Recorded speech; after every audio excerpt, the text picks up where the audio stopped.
Hi friends, good morning. అందరికీ కూడా నూతన సంవత్సర శుభాకాంక్షలు. Wish you happy new year. Okay, let's start. Today topic వచ్చేసి మన వీడియో ఇంకా డిఎస్సి అప్కమింగ్ నోటిఫికేషన్ ఉంది కాబట్టి ఈ నేపథ్యంలో నేను టాపిక్ ఏంటంటే విద్యా దృక్పథాల మీద ఇవాళ వీడియో చేస్తున్నాను.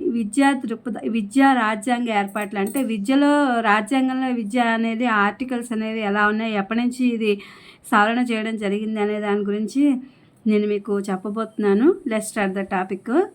విద్యా రాజ్యాంగ ఏర్పాట్లు విద్యా దృక్పథాలకు సంబంధించి డిఎస్సి స్వాతంత్రానంతరం భారత రాజ్యాంగంలో ప్రాథమిక విద్యకు అనేక సదుపాయాలు కల్పించబడింది. ప్రారంభంలో విద్యను రాష్ట్ర జాబితాలో పొందుపరిచారు. 1976లో 42వ రాజ్యాంగ సవరణ చేసి విద్యను ఉమ్మడి జాబితాలోకి మార్చారు. భారత రాజ్యాంగంలో విద్యా విషయక ప్రాముఖ్యం కలిగిన ఆర్టికల్స్ గురించి ఇప్పుడు మనం తెలుసుకుందాము. ఆర్టికల్స్ అండ్ ప్రాముఖ్యం అనమాట. ఆర్టికల్స్ ఏంటి అనేది దాని యొక్క ప్రాముఖ్యం చూద్దాము. 21A అనే ఆర్టికల్ ఏంటంటే 6 నుంచి 14 సంవత్సరాల పిల్లలు ఉచిత నిర్బంధ విద్యను పొందడం వారి హక్కు.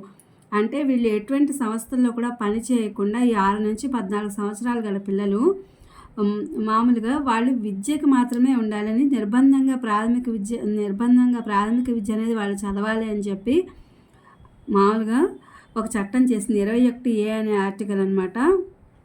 దీనికి పిల్లల్ని ఉచిత నిర్బంధ ప్రాథమిక విద్యను పొందడం అనేది వారి హక్కుగా, అంటే ఆ యొక్క పిల్లల హక్కుగా 6 నుంచి 14 సంవత్సరాల వాళ్ళకి ఒక చట్టం చేశారు. 23 ఆర్టికల్ వచ్చేసి పిల్లలను అమ్మడం కొనడం అనేది నేరం. అంటే ఇలాంటి నేరాలు అనేవి చాలా జరుగుతున్నాయి, ఇప్పటికి కూడా ఇవి ఉన్నాయన్నమాట. ఈ ఆర్టికల్ 23 అనేది పిల్లలను అమ్మడం కొనడం అనేది నేరం అని చెప్తుంది. ఆర్టికల్ 24 వచ్చేసి 14 సంవత్సరాల్లో పిల్లలతో ఎలాంటి పని చేయించకూడదు. ఇందాక చెప్పుకున్నాం కదా మనం, ఏ సంస్థల్లో లేదా అంటే ఎలాంటి వాటిలో కూడా 14 సంవత్సరాల్లో పిల్లలతో పని చేయించకూడదు అనేది ఈ ఆర్టికల్ చెప్తోంది. 24 ఆర్టికల్. ఆర్టికల్ 28 వచ్చేసి ప్రభుత్వ విద్యాలయాల్లో మతబోధ నిషేధము.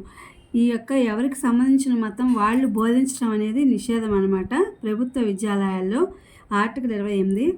ఆర్టికల్ 45 వచ్చేసి 3 నుంచి 5 సంవత్సరాల్లో పిల్లలకు పూర్వ ప్రాథమిక విద్యను అందించాలి. అంటే ఇప్పుడు మనం ఎల్కేజీ యూకేజీ అని ఎలా చెప్పుకుంటున్నామో కిండర్ గార్డెను, దీన్ని ఈ 3 నుంచి 5 సంవత్సరాల పిల్లలకి అందించాలి. అందుకే ఇప్పుడు అంగన్వాడీలు వచ్చాయి.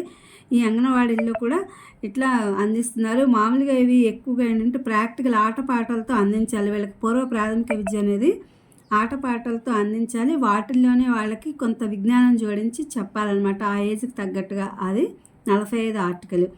ఆర్టికల్ 46 వచ్చేసి వెనుకబడిన తరగతుల పిల్లలకు మెరుగైన విద్యా సౌకర్యాలు కల్పించాలి. అంటే వెనుకబడిన వాళ్ళకి ఇప్పుడు సౌకర్యాలు అనేవి తక్కువగా ఉన్నాయని చెప్పి అంటున్నారు కదా, అవన్నీ కాకుండా మెరుగైనటువంటి ఇప్పుడు టెక్నికల్గా ఆధునికంగా ఎలా అయితే ఉన్నాయో ఆ విద్యకి ఎలా అప్లిఫ్ట్ అవుతున్నామో ఆ సౌకర్యాలకి అలా 46వ ఆర్టికల్ చెప్తుంది అనమాట. వెనుకబడిన తరగతుల పిల్లలకు కూడా ఇప్పుడు మెరుగైన విద్యా సౌకర్యాలు కల్పించాలని. 51A ఆర్టికల్ వచ్చేసి 6 నుంచి 14 సంవత్సరాల పిల్లలను బడికి పంపించడం తల్లిదండ్రుల విధి. తల్లిదండ్రులు పిల్లల్ని పనికి పంపించకుండా బడికి పంపించాలి అని చెప్పి అది తల్లిదండ్రుల యొక్క విధి అని చెప్పి చెప్తుందనమాట 51A ఆర్టికల్.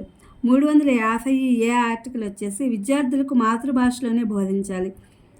ఈ 350A అనేది విద్యార్థులకు మాతృభాషలోనే ఎందుకు బోధించాలని చెప్తుందంటే మాతృభాష అర్థమైతే మిగిలిన భాషలు సులభంగా అర్థం చేసుకోవచ్చనే ఉద్దేశంతో విద్యార్థులకు మాతృభాషలోనే బోధన జరగాలని చెప్తుంది.